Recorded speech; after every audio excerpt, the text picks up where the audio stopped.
What is up, guys? Welcome to the ThinkComputers Weekly Tech Podcast. This is episode 222.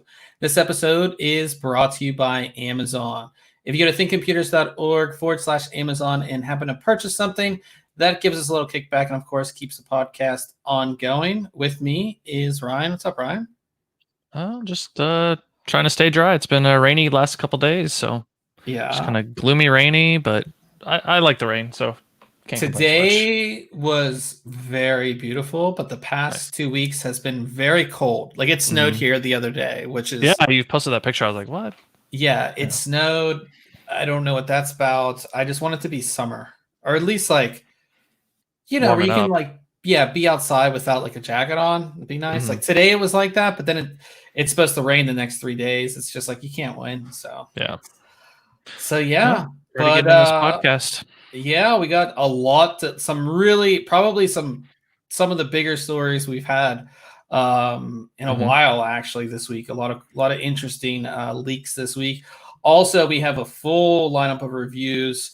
But for everybody who is in the stream and who wants to follow along, we do have our full show notes page up on the site, so you can follow along and kind of, go with us along all of the notes. Or if you want to click into a review or article as we talk about it, you can go ahead and do that. But we'll start here with a graphics card that I reviewed, which is the ASRock Radeon RX 5600 XT Phantom Gaming D3 6GOC. Why can't they just call it like... It rhymes at least, right? D3 6GOC. I know, it's like gonna make me a rapper over here. That's right. And one thing that I have to say is, we talked about this before, is that ASRock hasn't been in the graphics card game all that long, and this is my second card from them, and I have to say that I'm impressed with this one too. It just seems like they get it. I like their whole design. It's not crazy, but it's just like, I don't know, it just works for me. You know what I mean? Yeah. So like their design language on the card is really good, I think. This is their highest end RX 5600 XT, so it comes with the factory overclock. It also supports the memory BIOS flash, so you can flash the BIOS and upgrade the memory from 12 gigabit to 14, so you get some extra boost there. Cool. But if you look at the card, I mean, like, it's just a good looking card, I think. I mean, for an AMD card, I think it looks really good. I like the triple fan cooling solution. Yep. It's not and crazy. It keeps with their whole Phantom Gaming look, obviously. So I think that aesthetically it looks good. Triple cooler's nice. Yeah. Copper heat pipes, it looks like. Yeah, copper heat pipes. You have 2 heatsink stacks here. It does have a full cover. Well, not full cover, but full PCB cover. Full PCB cover on the back plate there, which is metal. It's not plastic, which is good to see. And you can see that the cooler actually extends past the PCB quite a bit there. And it's like I said, it's a good card, typical outputs. And the thing about the RX 5600 XT is this is like an excellent card. I'll go into our performance here. And I think this is a great 1080p card. If you want to get very, very high frame rates, you can do 1440p if you want. You might have to turn some settings down, but it should do 1440p at over 60 FPS, which I think is really good too. This card does have a little bit of RGB lighting right here, which is ARGB lighting. So if you have an effect, you can see it like go down. Yeah, it looks like there's more than one LED in there, which is nice. Usually on those, it's like you get one color on that small little section. So that is kind of nice. I did like that. I get into our testing here, but like I said, it's a great card. You can see kind of where it sits in a ton of cards that we reviewed. But it's with AMD and the thing, you have the 55, the 56, and the 57. You have esports, 1080p, 1440p. Right. I mean, it's super simple. Yeah. It's super simple and it's defined. Again, the way that this card stands out, say, to other cards, other RX 5600 XTs, is that it is factory overclocked. is that it's like officially supported by AMD for the BIOS update to upgrade the memory. You have a triple fan cooling solution as well. And of course, that's going to provide better cooling and everything like that. And I think it's only $10 more than the reference card. So it's pretty nice. It's $10 premium that you're going to get for all of that. A reference card is reference clocks. It's reference cooler. It's doesn't look as good. It doesn't have any RGB lighting. So I think for $10 more, it's kind of like a no-brainer. And again, I always like to stress this: like ASRock hasn't been doing this all that long, so it is pretty impressive that this is one of the better RX 5600 XTs that I've seen. Yeah, I'm very impressed. I gave it a 9 out of 10 and our recommended award. So if you're looking for an RX 5600 XT, this is one that I would definitely highly recommend. So cool. So yeah, another win for ASRock, which I kind of like. They've been kind of doing some, like I said, with their graphics cards. I've been really impressed. So yeah, I definitely think they're moving. Like, I don't want to say moving up in the ranks, but they're definitely improving their product line across the board. Motherboards and video cards. I think more people are taking them seriously when it comes to those things. So yeah, not considering them kind of a budget or lower end board by any means. Yeah, not anymore. Yeah, for sure. So check that review out. And then you reviewed an AIO that I'm jealous that you got to review, because when I saw this come out, I was like, that's awesome. Why haven't we done this before? Yeah. And it is the NZXT Kraken Z73. So tell us a little bit about that. Yeah, so NZXT updated their Z series of coolers. They have both the Z63 and the Z73. So the Z73 is a 360 millimeter AIO. So it's obviously a 360 millimeter radiator with 320 millimeter fans. And then the 63 is just a smaller version of that. But really the main takeaway is the 2.36 inch LCD screen that is on the pump housing there that you can see. We're used to NZXT, that round cooler design with kind of the glowing NZXT logo in the middle and the infinity mirror RGB lighting around the outside. Well, they upped their game and put that screen there in the middle. I'll go to the page. I think it's on sure. 4. Yeah, if you want to see the screen in action, it's on. On page 4. So obviously it's going to be controlled by CAM, and they've got multiple options built into CAM by default. So you right there, Bob's showing just kind of the default CPU readout there. So it's going to show your CPU temperature, and the little ball or circle at the top there moves along the outer edges depending on the temperature and fluctuates, and you can obviously change all the colors, so the background and the text and all of that. And then you can kind of like mix things up and put it like CPU and GPU temperatures. You can have the temperature of the liquid inside. You can show the clock frequency, but then the really cool thing is you can set your own image there. And it's kind of surprising that they don't just do a JPEG. I was surprised that they didn't just incorporate JPEG, but they just utilized a GIF. So you can have your own custom animated or non-animated image to run there, up to 20 megs in size. So right there, I've got a ThinkComputers logo that we put on the screen there, but all sorts of cool possibilities, right? That image there was kind of this rainbow synthwave webbing look there. The next one I think is a just kind of a dancing grid pattern that looked pretty cool when it was running. And then the next one was just the ThinkComputers logo there. But it was really pretty cool. Super innovative, right? Bob said, why haven't we gotten this before? We've seen LCD screens on like motherboards with some of the Asus boards where they've got like the little readout there on the side of a video card even. But this just kind of takes it to a whole nother level, I think. Yeah, I just think that, and again, like we don't have RGB fans, right? Right, and that was kind of one of the cons there is, sure, we've got a fully customizable display. Why don't we have RGB fans, which is kind of a letdown. These are their AirP fans, so they're meant for static pressure, and you can change out that color ring on them. But I'd really like to see RGB fans here. of course, that's going to add to the already premium price. This, this is it's pretty expensive, right? Quite a bit of a cost over some of the other non-screen enabled 360 millimeter coolers. This was $279, which is quite the premium. But at the same time, you're on the forefront of this technology, and you want to have the coolest thing. It comes with a cost. So, how is the RGB fans to that? It would just increase that cost, or Now with Cam, the integration as far as like the screen controls, is it pretty easy? Because I know that when companies add a new feature and they put it in the software, it can be kind of buggy. Yeah, I mean, really, you've got your standard menu there where you can drop down to like, I want to show the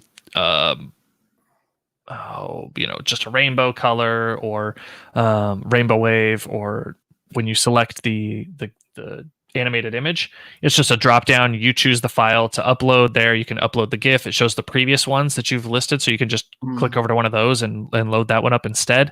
Nice. And when you put your file in there, it gives you a little window so you can drag the size of the display. So if you had a small image inside of a GIF, or you only wanted a portion of it or needed to move it around, it gives you all that customization real easy right there. That's one thing I always wonder. Like, I always worry about when it comes to stuff. It's like, obviously Cam's pretty in depth, but like sometimes when they add stuff, it just doesn't. No, it works great. I had no qualms at all with it. And obviously you can control the performance there. It performed great, tied with our idle and load temperatures. As you can see there, load, it was 24 Celsius and then 37 at full load, kind of tying it with the X63, which was a 280 millimeter setup there. So, and then the 360 millimeter alpha cool cooler as well. That sounds nice and cool, nice and quiet. It has, unlike the X63, where the fans did not integrate into Cam and you control them via your motherboard or your case's fan controller, this actually utilizes the pump housing and a breakout cable to control the speed of the fans within Cam. So that's nice as well, instead of just the pump. So. Yeah, it is good to just like everything in one piece of software. You don't have to worry about it, which I kind of like. So yeah, that's very cool. Awesome. Yeah, performed well. Installs, super easy. They give you all the hardware for everything you want, but we gave it a 9 out of 10 and actually an Editor's Choice Award. Really, the only thing holding it back is, again, no RGB fans, but that's going to add on to my second con, which was just the price, right? You're going to pay premium. So past that, though, like, great performance. It looks great. I think that's going to be a trendsetter in this industry, and hopefully maybe bring some screens to other stuff. I don't know, RGB, LCD, who knows. I think that we'll eventually get there, and then the prices will go down, right? And that there's going to be more features, even more features built in coming, whereas like what you see there, which is like our first generation, like a year from now will be the same cost as just a normal AIO. You know what I mean? Which would be kind of nice. So yeah, that is very cool. The next product that we reviewed this week is a very interesting product. It is a Cloud Encryption Module. Basically, it's much like we reviewed one of iStorage's products that was an encrypted flash drive, where you have a keypad and you enter in your PIN and you can access what's on the flash drive. This is essentially the same thing, but there's no storage on this actual flash drive. What it is it's an encryption module. So it has all the encryption hardware, the encryption processor, everything like that is on this module. You plug it into your PC. With the accompanying app, you can select folders and you can select files to encrypt. So basically, when you unplug this from your PC, those files are encrypted and nobody can access them. And the reason they're calling this the cloudAshur is they target this for Google Drive, for Dropbox, for iCloud, for any of that stuff. If somebody either finds out my password, my Google password, or my Dropbox password, they have access to all my files. Or if I'm somewhere and I get up for a second, somebody can easily go on my computer and access those files, or if they gain access to one of my computers somehow, they have access to all of my cloud files. So the whole idea is that you get this device, which you can choose to encrypt those files if you want to. As I said, it is like a flash drive. You have your keypad, and what's nice about this, it has all of the other features that all of the other iStorage products have, as far as being tamper-proof, as far as being able to put a self-destruct pin in there that would, destroy the encryption key, as far as the coding on the actual buttons, so somebody can't like look, put like a, which one's worn a little more, or has like your oil on it, yeah, stuff like that. It has all that stuff built in. It's all tamper-proof. Has a ton of certifications. So again, the whole idea, you put in your PIN and you can encrypt or decrypt files that are encrypted, which is really nice.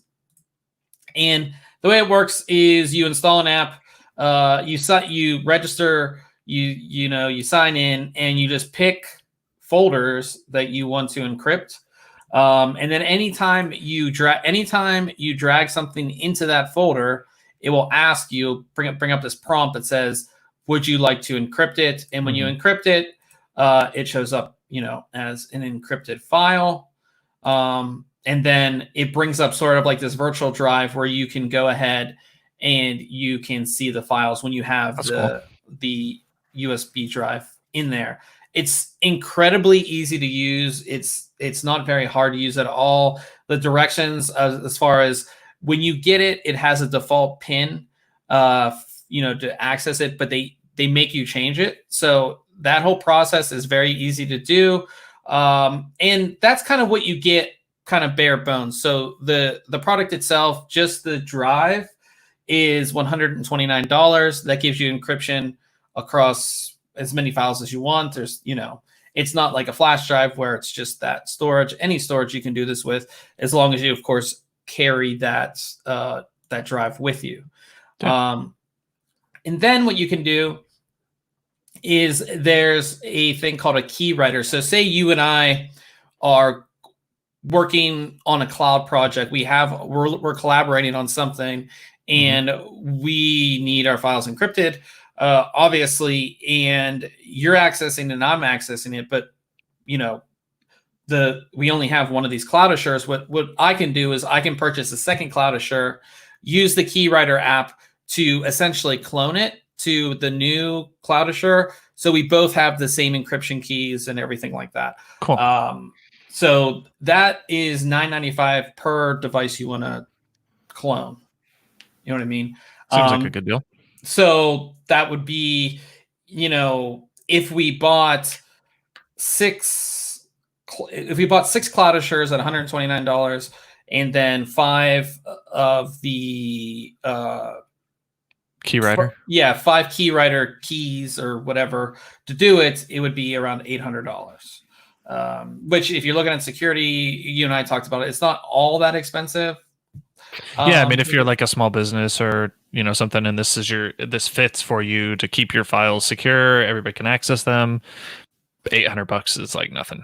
Yeah. And then talking about larger companies, say it's like more than, even small businesses, 10 to 20 to 30 people using these devices.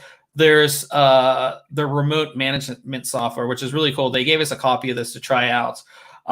Again, this comes with a price. It starts at $20 per user or per device. And then it kind of, if you have, 10 to 49, it goes to $18.95. You know what I mean? So again, the same thing. If we did 6 of the cloudAshurs, 5 key writers, and then 6 on the remote management, we'd come to just under $1,000. But what's cool thing about the remote management software, it's like if you're an IT manager, you can see you can see the devices that are online. You know what I mean? You can actually see the location of where it's at. Yeah, that's cool. That's all based on the computer that it's on, obviously. But you can see, where it is and things like that. You can set up maximum login attempts. By default, I think it's 10, but you can change that. One thing that's really nice about if you get the remote management is that you can turn file name encryption on. By default, if you just get the device, that's it. The file name encryption isn't turned on, which is kind of weird to me, because if you're encrypting something, you might want to encrypt the file name, because if you have like my passwords, like .text, you know that's the one they want to get at. Yeah. So you can do that with this remote management. You can do IP fencing. So like you can set blacklisted IP addresses.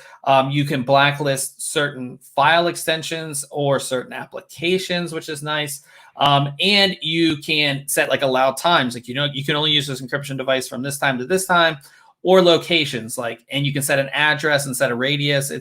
It's very in depth. You can see logs. You can self-destruct them, or kill the encryption keys that are not like self-destruct. You can kill the encryption keys and do all that kind of stuff. It is a really cool device. I think that if it fits your needs, it is a cool product. It can get expensive if you're using the key writer and remote management, but as we said, if you're a business, that's the cost associated with, of course, being secure and encrypting your files. I think it's really cool, and I really like it that there's no limits. Like with the flash drives or even the hard drives, you can only encrypt what you can encrypt. You know what I mean?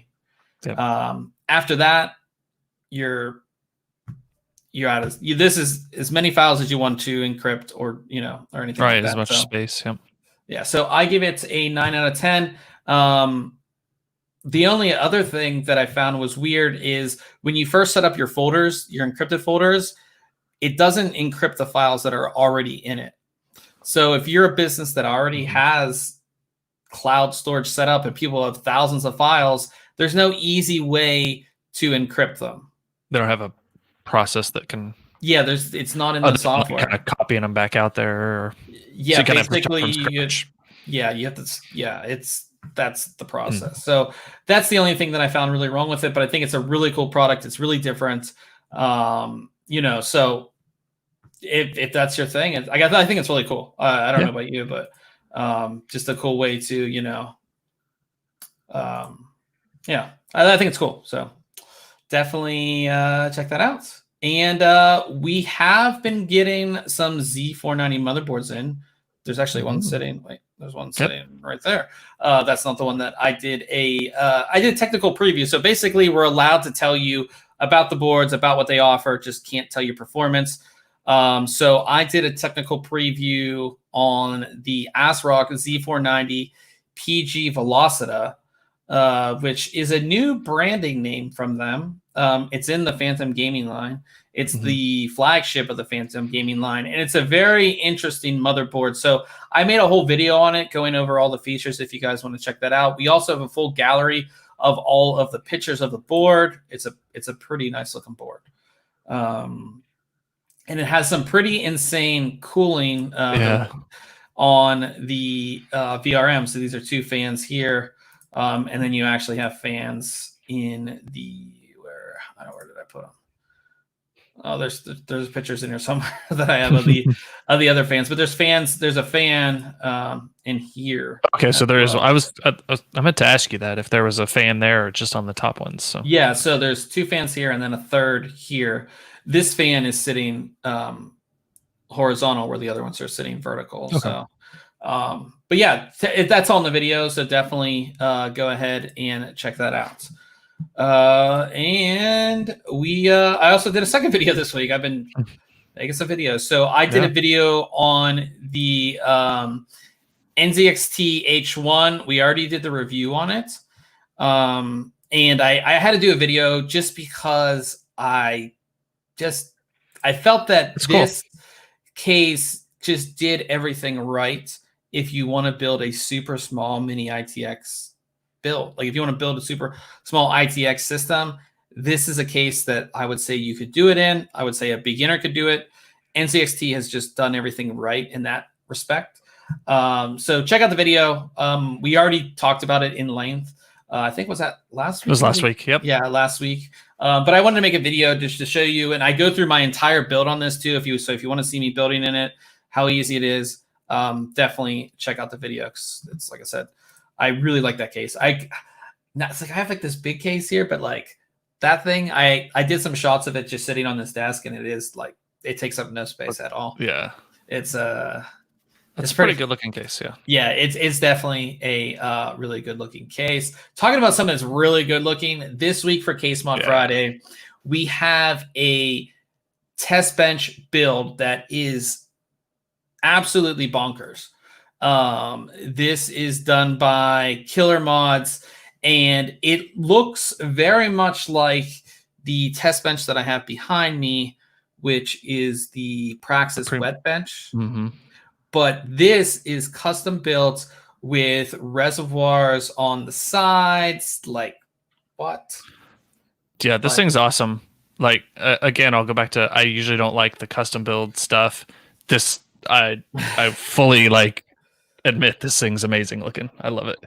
Yeah, it is. It's obviously Aorus themed, and it's, I love the two different colors, right? So you have two different what are the orange and the blue? Yeah, the orange and the blue. So you have two different loops for, you have the loops for the graphics card and the loops for the motherboard and CPU. And this is actually is this the new Aorus board? Yeah, I'm pretty sure this is the Z490 Aorus board. And just like I said, he has the pumps here with the flow indicators that are like showing up, so you can see it. It is just an excellent build. I mean, I love, like, okay, so it's got the blue and the orange, and I think that color scheme alone would look good if all the lighting was like that. But something about it, the rainbow colors that are showing in there with those two colors, everything looks great. I love everything about this build. It's just one of those builds. I don't. Some of these pictures are small. Yeah, about finding these builds is they only have so many like big pictures. And on the Aorus website, there's only like 4 pictures. So, but this is a build that's like, and it's just like you can pick it up and you can take it places, and it's not a big deal. Like, and it looks like he has 2 360 rads down here. It's like, I know, it's amazing looking. Yeah, again, we always say that, like, we've seen it all. We've seen how many Lian Li 011 dynamic builds. We've seen how many Core P5 builds from Thermaltake. We've seen it all. We're not going to see anything different. We're tired of the same builds. And then something like this comes along, and you're like, wait a minute. One thing I was surprised about is the power supply cables and routing. I don't know if you noticed those. No, yeah. But they're just like that twisted look. Yeah. I would almost think that custom, braided cables would look nicer. That's probably that's like my only complaint with this. I think would make it look nicer. Yeah, I think just black ones though, because I think if you put colors in there, it would make it a little different. Yeah, this just looks a little off, but I think this is another point where like the 90-degree 24-pin adds so much to this. If it was like having to go up and bend around like most motherboards, and that connection, I think that side connection looks so much better. Yeah. But yeah, this is an excellent build. So definitely check this one out. It's in our Case Mod Friday section. Shout out to Killer Mods because it's excellent. I can't say that's awesome. I wish I could build something like that. I know I could never build anything like that. So and we still have our $50 gift card giveaway going on. We have 6 days left on it. Super easy to enter, guys. We have 8,400 entries right now. Just to give something back to you guys for, of course, being part of our community. $50 gift card. As long as I can buy it online and you can get it, I'll get it to you. And this is completely worldwide. So if you're in another country, like a lot of times we're usually in the US, Canada, sometimes UK. This is worldwide, so you can get a $50 gift card to wherever you want. So that is over in 6 days. So definitely get your entry in. Super easy to do. And we'll move on to news. And there was a very big leak this week about upcoming NVIDIA graphics cards. And this has a lot of detail in it. And again, this is nothing that I'm going to tell you is confirmed. This is all based on somebody who says they have contacts at NVIDIA that have told them this information. Also, Old Man's in the chat. I just saw it. So he said he bought a 3900X. That's awesome. I was just testing that. And he's waiting on his motherboard from Newegg. Awesome, man. That's a sweet build. I remember when I reviewed the 3900X, I was like, 12 cores, baby. That's pretty sweet process. Yeah, for sure.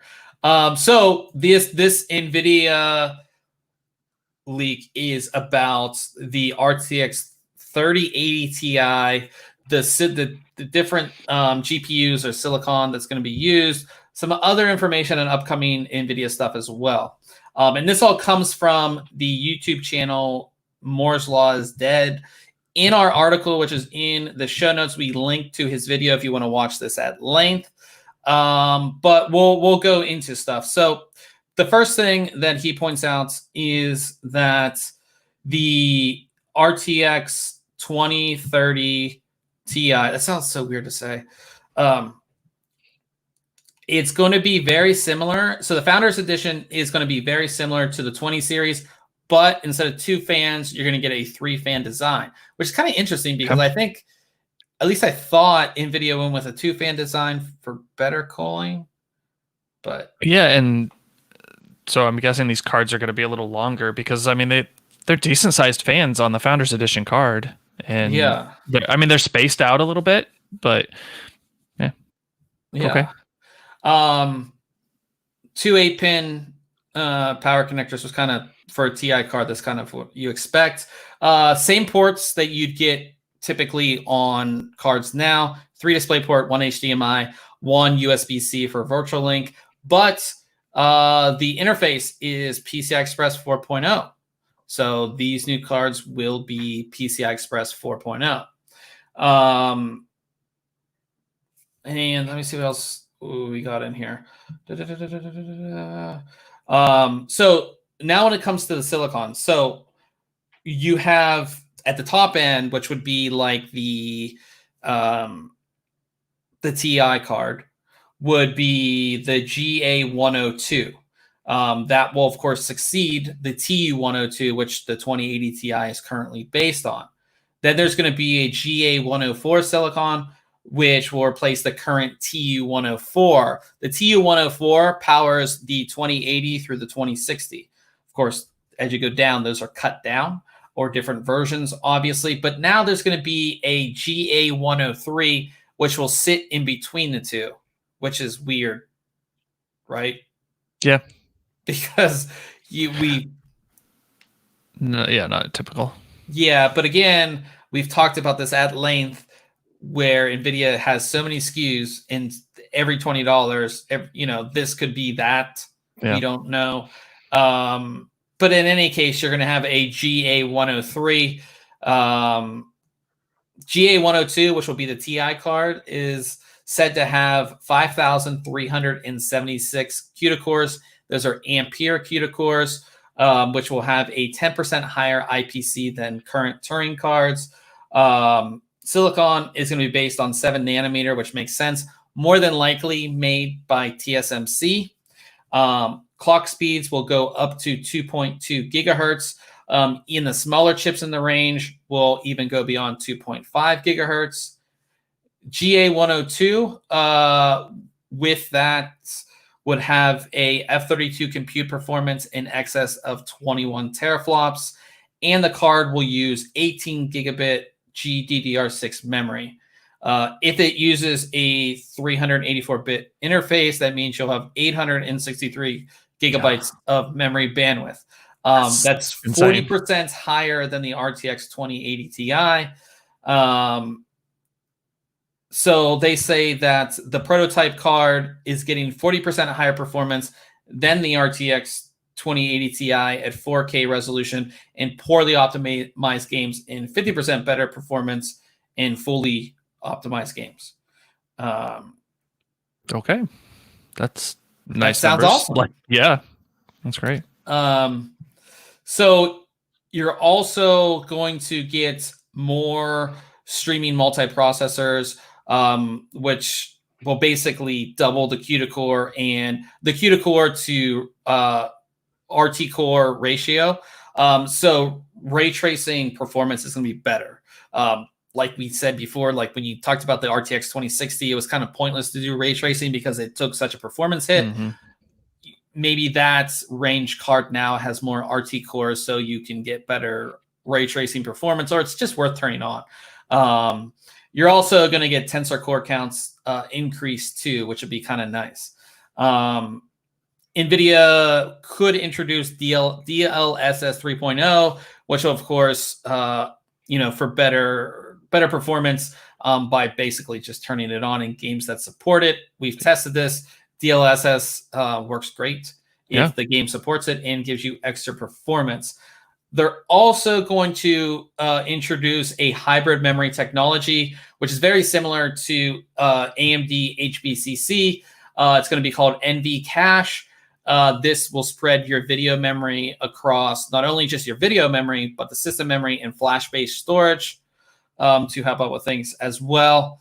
And then NVIDIA is going to do a full overhaul of their software, which I would say is needed because the control software is in 98 and the GeForce Experience is current, I feel. So they're going to merge GeForce Experience with GeForce Now, which is their game streaming platform. One interesting thing, at least according to this, is that there won't be a login required anymore. I don't know if they're trying to get adoption rates of using GeForce Now up. I mean, I feel like that was a big deal to kind of force those logins, but I don't know that they lost too many like customers just because of that. You know what I mean? I think NVIDIA customers just kind of gave in to utilize GeForce Experience. So, but I'm all for them not requiring a login and an account. I'm all for them having better software, as far not as far as GeForce Experience, as far as like NVIDIA control panel. Yeah, the NVIDIA control panel needs to be done. And then the entire line, so the entire 3000 series line, or whatever, 30 or whatever you want to call it, it will be based, or it will be all RTX. So even the low-end cards will have RT and tensor cores, which is kind of nice because we had that whole GTX 16 stuff, which is very confusing, especially if like you were getting into building your own computer at that time. It was very confusing. And it just would be nice to like see what ray tracing can do if you had like a lower-end card. So all the cards should have tensor and RT cores. HPC Ampere parts will be available in May. I believe, isn't tomorrow the thing? Is it not tomorrow? I don't remember. I think it's the 14th. Available May 14th. Yep. Tomorrow. Yep. Yeah. So so we should get the announcement tomorrow, as far as detailing probably everything that we're talking about. And then you'll have the enterprise parts be available in May, consumer parts coming in September, very close to the launch of Cyberpunk 2077. So I think that there are a lot of things I like about this. Oh, they did say too, I don't know if I put it in here. NVIDIA RTX Voice is getting an upgrade. The version that we're using now is just like a beta, which is pretty crazy for how good it is. So yeah, I think everything here is sounds awesome. I don't know if there's anything that really. We'll see what pricing looks like. Yeah, pricing is going to be a big factor this time. I do like that they don't have to like sell ray tracing anymore, right? If it's across the entire line, they don't have to like sell you to like make you pick. Right. It's just it's available across the board, so you're back to the same decision you always have to make of what price point and performance you're looking for.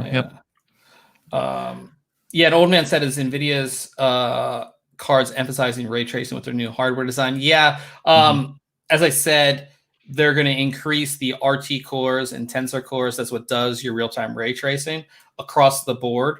It will be increased over the previous generation, and now the entire line will have RT and tensor cores. So even like a low-end card is going to be able to do ray tracing, which is cool, I think. So that's a big news story this week. I think that was we hadn't heard anything, and then boom. Which kind of makes sense because it is like that news story came out like a couple days ago, and the thing is tomorrow. So yeah, so we'll get more details on that for sure. Somebody who got their hands on an i9-10900K, they stress tested it. They put it through the FPU benchmark on Ada64, which really crushes the CPU. Yeah, it does.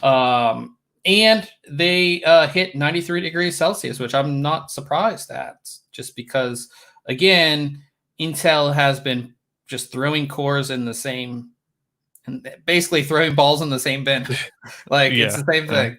Well, the power draw was what, 235 watts? Yes, the power draw was 235 watts. And this is on a 280 millimeter or 240 AIO. So that is very interesting. So that seems a little, I don't know, undersized for this CPU, in my opinion.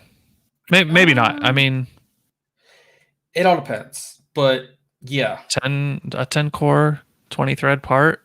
That, I don't know. To me, that seems a little underpowered. But then again, I mean, I don't know. Yeah, I don't think that I think that a lot of people aren't going to see the boost that they want to see on this, like hitting that 5.3 all the time, just because of temperatures. And then also that, again, they're just putting more in such a little package. It's just not, with the process technology that they're using, it's just kind of not feasible. You're not going to get overclocks. You're not going to get all core overclocks either very easily. It's just not going to happen as much. In the chats, somebody asked, when's the 3080 Ti coming out? Probably in September, I'm guessing. More than likely in September. That's my guess. Because it's supposed to launch, when's Cyberpunk 2077 is the 17th? Or 14th of September? I forget. But yeah, 17th. the i9-10900K will run decently warm. I would say that. Decently warm. Decently warm. Yeah. MSI is announcing a very weird upgrade program for Z490 motherboards. So if you plan to upgrade from a Z390, okay. I'm guessing. I think it's you would think. Yeah, a Z390 to a Z490. Oh, or actually, it goes all the way back to Z170. That's interesting. So if you plan to upgrade from a Z170 to a Z490 board or anything in between, they're going to give you a Steam Wallet credit. Basically, what you have to do is you have to take a picture of the new motherboard next to the old motherboard and send it to them. And they'll give you a Steam Wallet credit based on the board that you get. So there's tiers here that start at $50, which is the max.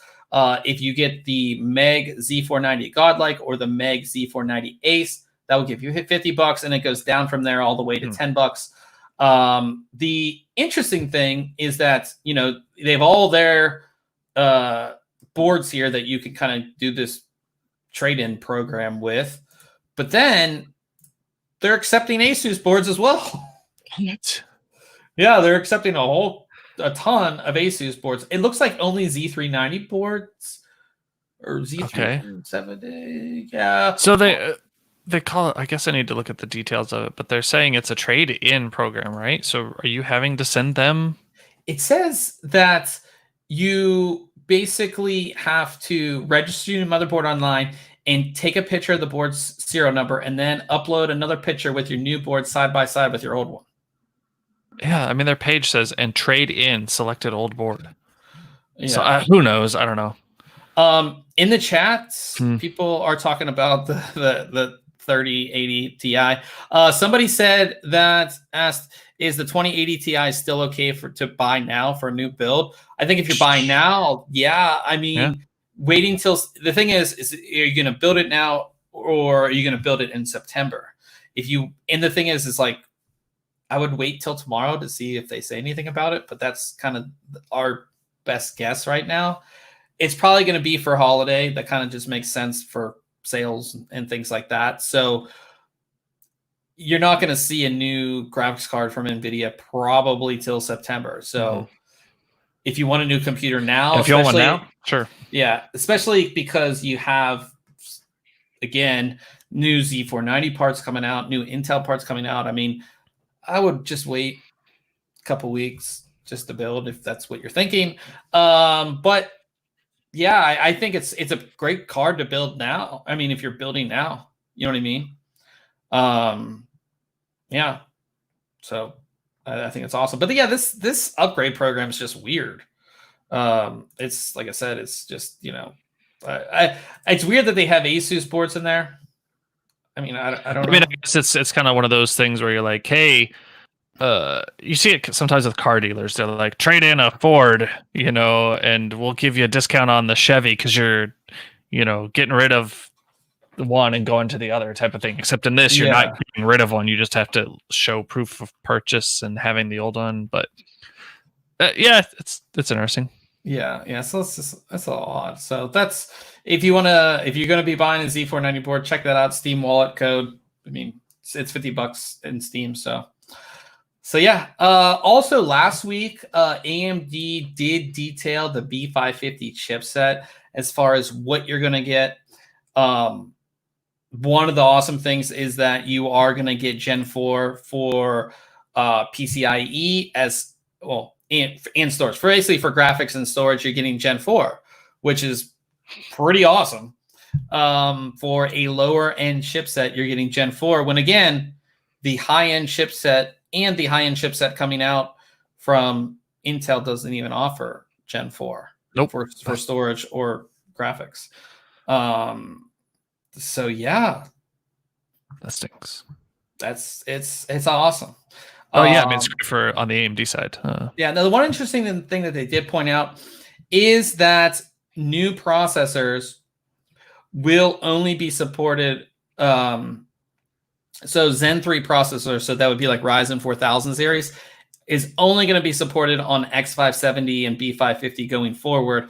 So the next generation Ryzen processors, if you don't have an X570 or B550 or newer, you won't be able to. Yeah, that's kind of disappointing for some people who are thinking about upgrading. But besides that, B550 looks awesome. The boards are very nice too. I mean, there's the Tai Chi board. That looks great. ROG boards look good.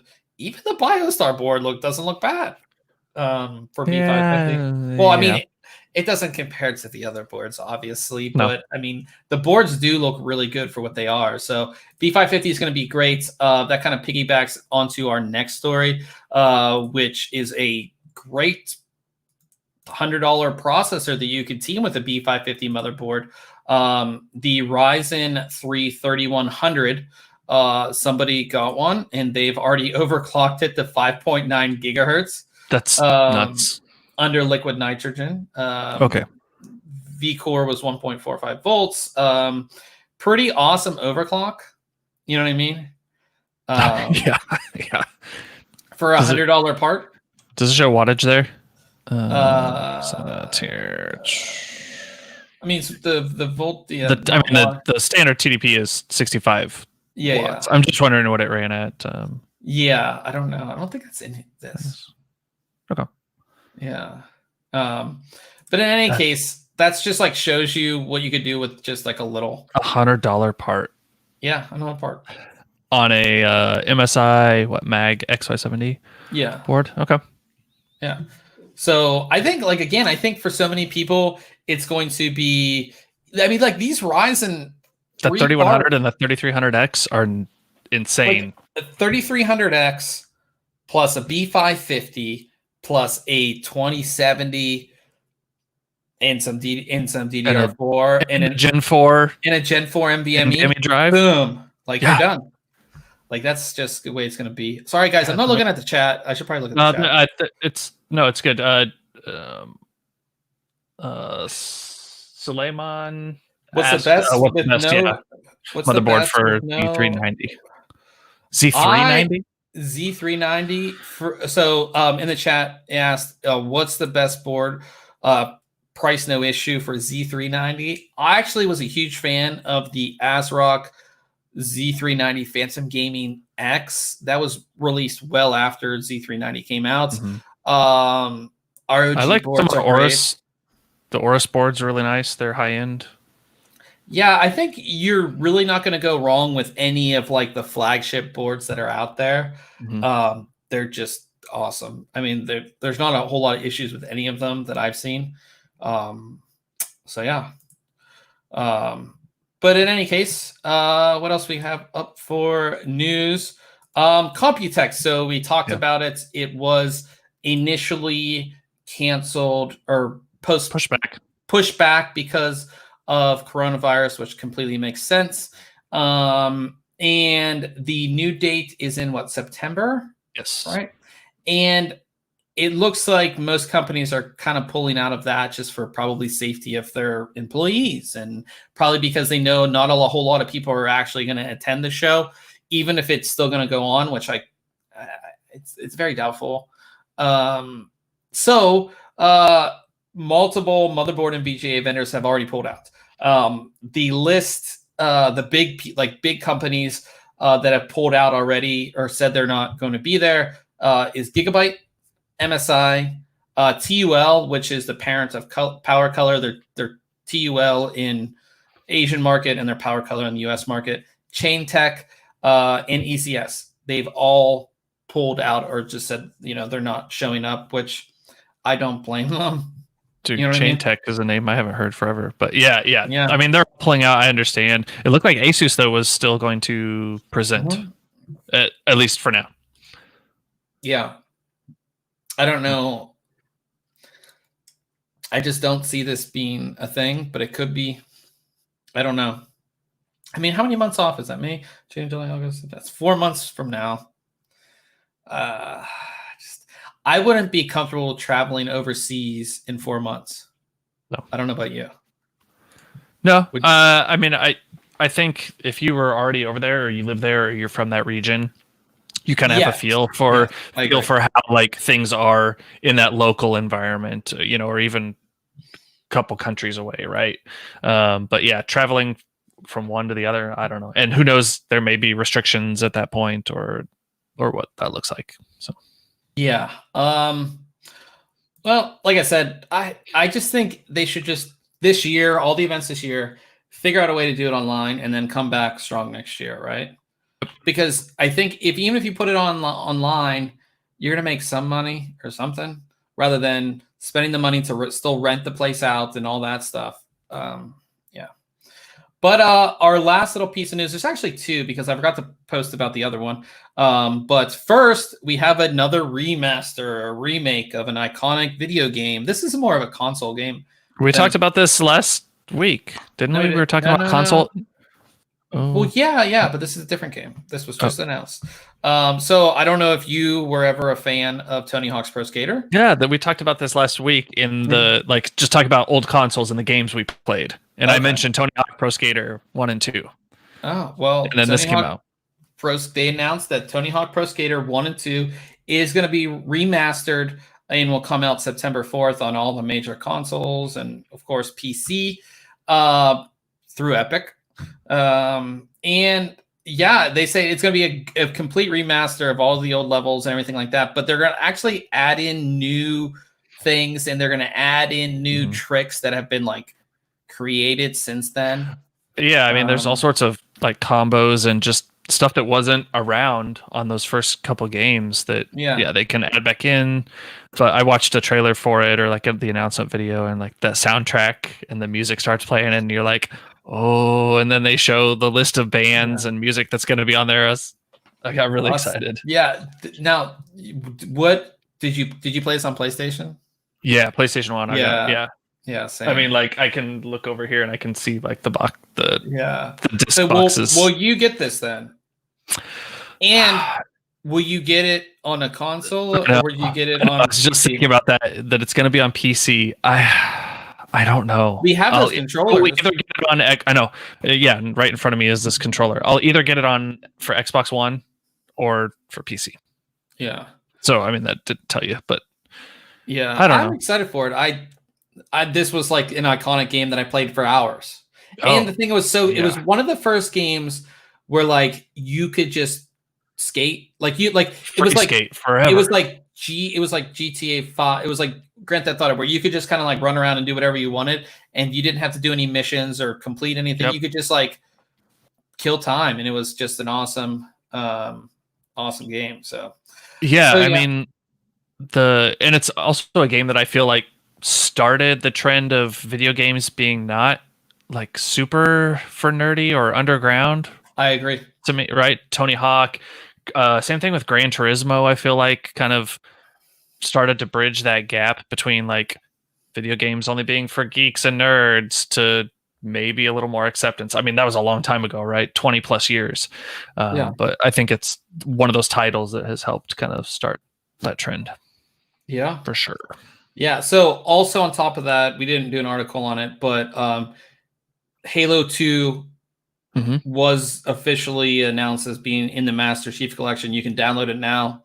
It looks awesome if you're a Halo fan. So I feel like we're the generation of like nostalgia, right? Oh yeah, because the remaking. It started with movies, and then we have the retro consoles or like the mini consoles of all the old games. And now we're getting our old games. Of course, this game came out 20 years ago. Like we're getting the old games now that are just being remastered to like, I think, like when you can't come up with a new idea, just remaster, refresh. Just remaster a classic. That's how you do it. So, and I don't know if you saw or got a chance to watch the Unreal Engine 5 I did not video. Oh man, it was running on PlayStation 5 hardware. I did see that as the headline. Looked amazing. Absolutely amazing. Yeah. And that's what Crysis Remaster will be built on, right? Yeah. Is that right? Oh, wait. No, that's a Cry engine. Yeah, I'm an idiot. I'm not thinking.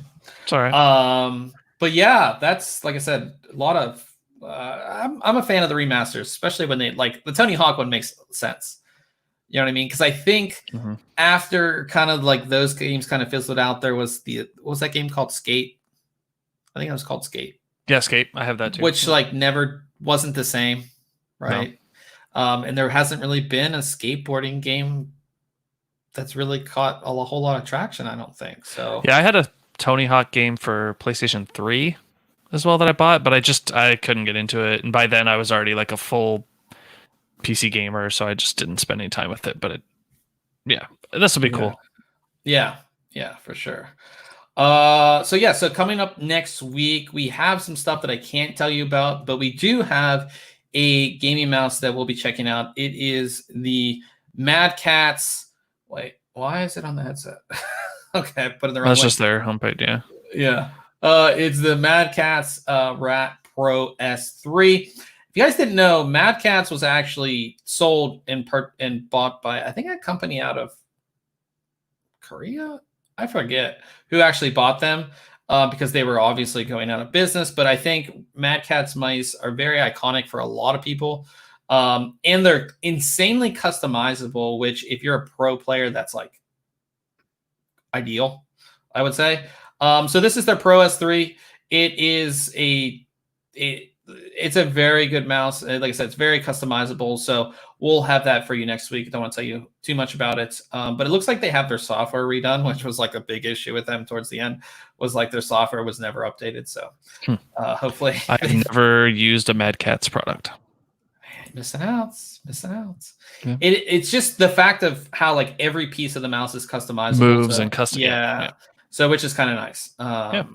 So we'll have that for you guys next week.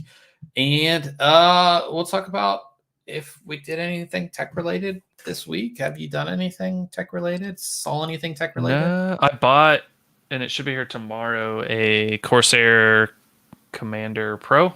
Ooh. I'm just tired. Like I use, and it's weird because I'm going to move that Z73 cooler into my main system. So I'm going to have to install cam and control that. But I want to use iCUE because I have a Corsair keyboard, headset, mouse. I just like that interface. I have some lighting strips that I'm going to put in there, and I want to use it to control the fans in my case. I don't care about it controlling the lighting because I'm using these in-wind fans, but I want to control their speed with iCUE. So yeah. Before I come on that, Vandal just talked in the chat. He said, "Hello, hope you are staying safe." I'm trying to stay safe. It's crazy out there. If you go to the store, it's still a mess. But yeah, we're staying safe. We're doing hardware stuff. But yeah, the Commander Pro, it was like, yes, I finally have fan control through software that isn't shit. Yeah, because I swear, like, you make changes in the BIOS, and then sometimes they feel like they stick, and sometimes they don't, and then you're trying to make adjustments in Windows, and then do I want PWM or just straight like PC a lot control? of And that was like ramp up and down, and I'm just tired of it. A lot of the motherboard fan software is bad. Yeah. It's just really bad, and it's just like it's just bad. I mean, the ASUS software is what Fan Expert 4, which has been around just forever, and they need to up, like, their AI suite needs updated very badly. Again, it's like one of those things where it's like they had this, like when AI suite came out, was like, oh my god, I have software control for everything on my motherboard. And then, with new technologies and new features, it's just all crumpled together now. Is it okay to plug in a fan to the H amp plug? Yes. It's used for like high amp fans that would have a high load on them. What was that brand of fans that they're kind of like an industrial fan, but they sometimes would use, I don't know, for kind of a more heavy duty. I'm trying to think of the name. I started with the D. I can't think of it off the top of my head. But yes, Delta fans. Delta. Yeah. It's still working. It's still working slowly. Yeah. And then Vandal said he cannot wait for the NVIDIA announcement tomorrow. Yeah, I think it's gonna be a big deal. I mean, new NVIDIA hardware is usually always a big deal. So we'll definitely check the site. We'll have all the details and stuff. And obviously, we'll tweet out the live stream where you can watch their announcement. Yeah. I'm sure it's just like on their YouTube or whatever, but I haven't even looked into that yet. I mean, I went to their site. It was like front and center. Yeah, right there. Yeah. So it's very easy to watch. For me, I've been testing hardware. Wait, no. Yep, right. There it is. That stuff. And wait, there's a box. Right there. I don't know what that one is. Yeah, there's a blue box, if you can guess what that is. Oh, okay. But yeah, I've been doing that. I also watched the entire 10 episodes of Amazon's new show called Upload. I think I've seen like some GIFs or images of that. So basically, when you die, you have the chance to upload, which means your consciousness gets basically uploaded to an avatar. It's like Second Life. Like when you die, you go to Second Life, and everything's. Okay. It's very interesting. It's actually pretty cool. I thought at least it's pretty cool. It's kind of like a cheesy show, but the whole concept is, I thought, being a tech person, I think it's pretty cool. The season ends kind of leading you into if there is going to be a next season. So I always hate that when like, especially streaming services like give you the entire season and then you binge through it, which I did in like 3 days. And then you're like, wait, a year till I see the next one. Yep. Wait a minute. Maybe I should have not done that. Yeah. Besides that, I would highly recommend that if you have Amazon Prime, I do have that. I don't have Hulu. I don't have the Netflix. Yeah, but so I do have the Amazon Prime, and you can watch it. So definitely do that. I am also moving next week. You got a lot of stuff in that room to move. I cleared out. I can't. Like some of that's. I can't even do it. This stuff. I've been clearing it, and there's like a bag that has just boxes of crap in it. Yeah. Well, the thing is, I'm testing Z490 stuff, all while trying to move stuff and then organizing, and then what's going into storage, what like It's a mess. But one thing I did, which I told you about, is I finally upgraded my internet. Yeah. I've had like the crap lowest level internet for like since I've known you. Yeah. And I've finally upgraded. Did you do it? What? Did you already do it? It's already active, or is no, just at the new place? Okay. At the new place, so like when I go to the new place, it starts like new service.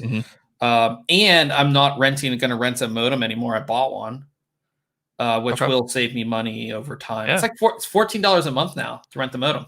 I bought mine like outright, like when I first moved out and was on my own, and somehow they've given me upgrades for free ever since I've been a customer. Yeah, I haven't had to buy one since my very first modem, and they just give me upgrades. So my provider is Comcast or Xfinity, whatever you want to call it. They make you rent one, and I looked at the price, and I was like, you go, and it's like $14 a month when like a nice new cable modem is like $100. Yeah. So I'm like, in what 6 months, 8 months, like I would have paid that off. So like I would have paid like hundreds of dollars a month or hundreds of dollars over the years of service that you're going to have to rent the thing. So I was just like, I finally did that. So I'm pretty happy to have faster internet. So hopefully these streams are better. And we don't really have that. Like I think StreamYard's really good if you have like a crappy connection, I feel. Yeah. Anyways. Yep. But besides that's pretty much it. I don't know. Ryan and I haven't talked if there is going to be a podcast next week. Hopefully there is, because there's some awesome stuff next week. But like I'm moving as well the next day. So like that next Thursday I'm moving. So we're going to kind of figure that out over this next week, and we'll let you guys know. But we are going to jump into Twitch, and we will be gaming Apex Legends Season 5, which I'm super pumped to play. Yep. You played a little today. Did you get to play any today? I played one round today. That's it. Oh, that's just the one? Yeah, just one. That's a pretty good one round to play. Yeah, I played one round, had 6 kills, got 3rd place, and then I turned it off because I had to finish working. But yeah, so we'll be on twitch.tv/ThinkComputers playing some Apex Legends. Hopefully we get a 3rd person to play. But if not, jump into our Discord. I think it's just, if you go to thinkcomputers.org/Discord, that should throw you the link. But jump in our Discord. If you can't find the Discord link, it's also in the show notes. Nope, /Discord does not take you to it. Oh, that's a fail on my part. So go in the show notes. The Discord link is in there. And get in our Discord if you want to play some Apex with us. But we're going to jump off. Hopefully we'll see you next week, and we'll have a lot of really cool stuff to show you. So we will see you guys next week.